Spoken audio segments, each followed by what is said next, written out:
नमस्कार विद्यार्थी मित्रांनो, दिनांक 9 फेब्रुवारी 2025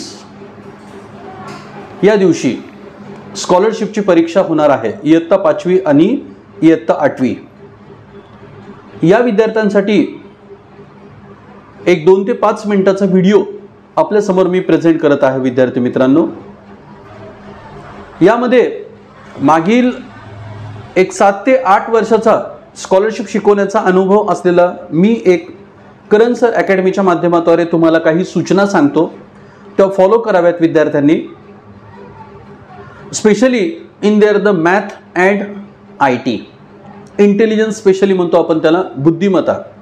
या 2 प्रश्नांमध्ये विद्यार्थी खूप कन्फ्यूज होतात and maximum or most of the times utilise on this questions. मग यासाठी करायचं काय विद्यार्थी मित्रांनो? सगळ्यात अगोदर मी तुम्हाला सांगितलं, जसं की तुम्ही मराठी सोडवलात, इंग्लिश सोडवलात, it's okay, no doubts. Marathi आणि इंग्लिशमध्ये तुम्हाला पूर्ण पक्का अभ्यासच करावा लागेल, त्याच्या व्यतिरिक्त तुम्हाला पर्यायच नाहीये. आणि सगळ्यात महत्त्वाचं म्हणजे मॅथमॅटिक्समध्ये जेव्हा तुम्ही प्रश्न सॉल्व्ह करताल, फॉर एक्झाम्पल्स आता मी एक 8वीचा प्रश्न थोडा एक्सप्लेन करतो. 8वीच्या प्रश्नपत्रिकेमध्ये स्कॉलरशिपच्या महत्त्वाची सूचना काय असते पहा. जेव्हा मी आयडेंटिटीचे काही प्रश्न शिकवलेत, identity means a+b whole square is equals to a² + 2ab + b². Now second one identity is here, a² - b² in bracket a + b a - b. या पद्धतीचे जेव्हा आपण आयडेंटिटीचे प्रश्न सोडवत असताल विद्यार्थी मित्रांनो, तर एक लक्षात ठेवायचे, छोटे छोटे जेव्हा प्रश्न तुम्हाला परीक्षेमध्ये विचारले जातात, तर first of all we have to find out they are the correct answer from the given 4 alternatives. त्या 4 अल्टरनेटिव्स मधून जास्तीत जास्त आन्सर शोधण्याचा प्रयत्न करा. It means that we have saving our times. तिथे आपला सगळ्यात महत्त्वाचा टाइम सेव्ह होऊन जाईल. म्हणजे फॉर एक्झाम्पल्स कधी कधी काय होतात की एखाद्या प्रश्नाचा फायनल आन्सर इथं 7 विचारला जातो, फायनल आन्सर त्याचा 7 असतो, and another one answer is here 14/2. मग तिथे पर्याय 2 विचारले जातात. मग तिथे खटकन एक लक्षात घ्यायचं विद्यार्थी मित्रांनो, 1 2 3 4 प्रश्नांपैकी जर पहिल्या प्रश्नाचं उत्तर जर 7 असेल, आणि म्हणजे पहिला ऑप्शन जर 7 असेल आणि लास्ट वन जर ऑप्शन तिथे 14/2 असेल, तर ऑप्शन क्रमांक 1 आणि ऑप्शन क्रमांक 4 तिथे फायनली सिलेक्ट करून टाकायचं. तिथे काहीही टेन्शन घ्यायचं नाहीये. अजून दुसरा, घातांकाच्या बाबतीत एक प्रश्न असतो बघा.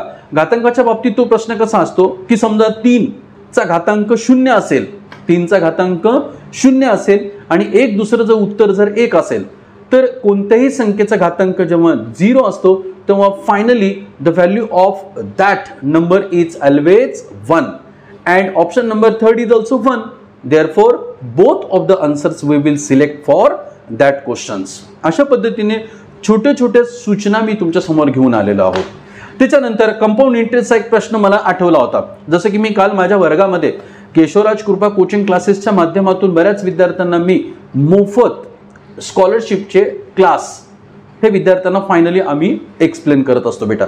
तसेच करण सर अकॅडमी आहे. करण सर अकॅडमीमध्ये सुद्धा असे छोटे छोटे व्हिडिओज तयार करत असतो, जेणेकरून विद्यार्थ्यांचा त्याचा फुल नाही पण फुलाची पाकळी महत्त्व त्याचा यायलाच पाहिजे या दृष्टिकोनातून असा एक कंपाऊंड इंटरेस्ट मधला प्रश्न सांगतो. त्या कंपाऊंड इंटरेस्टमध्ये काल काय झालं होतं की एक विद्यार्थ्याने प्रश्न विचारला, सर 15,000 रुपयाचे 7% दराने 3 वर्षानंतर व्याज किती होईल? मग त्यावेळेस विद्यार्थ्यांना काय सांगितलं, ठीक आहे, इट्स ओके, तुम्ही फॉर्म्युल्यामध्ये यूज करू शकतात. a = p in bracket 1 + r/100 raised to power n. या फॉर्म्युल्याने बरेच विद्यार्थी, बरेच म्हणल्यापेक्षा 95% students will solve the such type of examples in this way. But याच्यासाठी काय करावं लागेल, मी विद्यार्थ्यांना एक शॉर्टकट ट्रिक सांगितली होती. काय, पहिले 1 वर्षाचा आपल्याला सिंपल इंटरेस्ट काढायचा, त्याच्यानंतर आलेला जो इंटरेस्ट येतो त्याच्यामध्ये ऍड करायचा, परत त्या इंटरेस्टवरती परत तो एका सिंपल इंटरेस्ट काढायचा. अशा पद्धतीने तुम्ही जर 3दा सिंपल इंटरेस्ट काढला तर you will get there the final answer in the form of compound interest.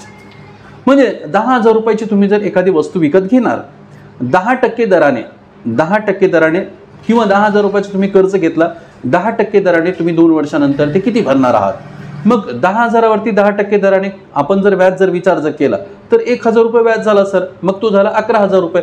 पुन्हा 11,000 वरती जर 10% विचार जर केला तर ते 1,100 रुपये. अशा पद्धतीने विद्यार्थी मित्रांनो, कमी वेळेमध्ये जास्तीत जास्त जर सराव करायचा असेल तर अशा छोट्या छोट्या टेक्निक्सचा वापर आवर्जून करत जा. नाहीतर मी पाहिलं अजून एक प्रश्न मी तुम्हाला सांगायचा राहिला, तो म्हणजे कोणता की जसं इक्वेशन्स इन वन व्हेरिएबल्स, काही इक्वेशन्स इन वन व्हेरिएबलचे प्रश्न असतात. एक संख्या आणि तिचा एक रेसिप्रोकल असतो. For examples, one number is here x and there the reciprocal sum is equals to 7. Find these numbers. समजा एक संख्या एक्स असेल आणि त्याचा रेसिप्रोकल्स काय असतं 1/x, तर खनखन त्यावेळेस काय करायचं बेटा, तो नंबर एक्स धरायचा आणि त्याचा रेसिप्रोकल्स म्हटल्यानंतर तो 1/x धरायचा आणि त्यांची जर ॲडिशन जी असेल ती समोर जर आली तर आयडेंटिटीच्या फॉर्म्युल्याने आपण काही वेळेमध्ये ते प्रश्न सोडवता येतो. मग असेच बरेच काही ट्रिक्स विद्यार्थी मित्रांनो तुम्हाला जर हवे असतील तर निश्चित माझ्या चॅनलला लाईक करा, फॉलो करा आणि सबस्क्राईब करायला विसरू नका.